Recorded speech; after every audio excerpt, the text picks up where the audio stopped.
بسم اللہ الرحمن الرحیم الحمد للہ رب العالمین والعاقبۃ للمتقین والصلاة والسلام علی رسولہ النبی الکریم۔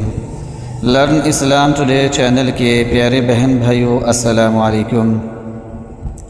پیارے بہن بھائیوں، آج ہم آپ کے لیے ایک انتہائی آسان وظیفہ لے کر آئے ہیں۔ یہ وظیفہ سورۃ فاتحہ کا ہے۔ یہ وظیفہ زندگی کی تمام حاجتوں کو پورا کرنے کا ہے، دلی خواہشات کو پورا کرنے کا ہے، جائز تمناؤں کو پورا کرنے کا ہے۔ یہ وظیفہ لوگوں کے دلوں کو مسخر کرنے کا ہے، یعنی کہ ان کے دلوں کے اندر اپنی محبت پیدا کرنے کا ہے۔ یہ وظیفہ لوگوں سے اپنی باتوں کو منوانے کا ہے کہ جب لوگوں کے دل آپ کے لیے مسخر ہو جائیں گے تو اللہ کے فضل اور کرم کے ساتھ آپ کی ہر بات کو اہمیت دی جائے گی، آپ کی ہر بات کو فوقیت دی جائے گی اور آپ کی باتیں جو ہیں مانی جائیں گی۔ پہلے دوستو، یہ وظیفہ جو ہے سوسائٹی کے اندر، زندگی کے اندر، معاشرے کے اندر عزت پانے کا ہے، لوگوں کو اپنا محبوب بنانے کا ہے۔ لوگ جو ہیں آپ کی ہر بات مانیں گے انشاءاللہ العزیز۔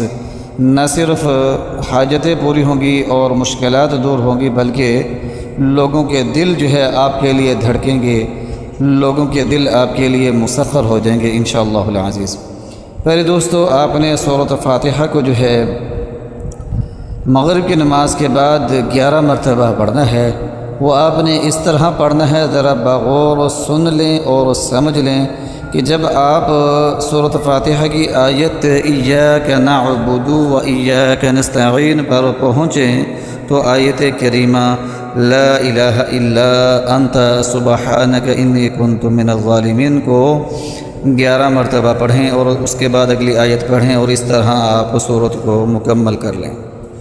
تو اسی طرح آپ نے 11 مرتبہ سورۃ فاتحہ پڑھنی ہے کہ جب آپ آیت ایاک نعبد و ایاک نستعین پر پہنچیں گے تو یہ آیت پڑھنے کے بعد آپ 11 مرتبہ لا الہ الا انت سبحانک انی کنت من الظالمین آیت کریمہ جو آپ کے لیے اسکرین پر لکھ دی گئی ہے وہاں سے دیکھ کر بآسانی پڑھ سکتے ہیں۔ آیت کریمہ کو 11 مرتبہ پڑھیں گے اور اس کے بعد اگلی آیت پہ جائیں گے اور سورت مکمل کریں گے۔ اسی طرح آپ نے 11 مرتبہ سورۃ فاتحہ پڑھنی ہے اور جو حاجت ہو اس کو ذہن میں رکھنا ہے۔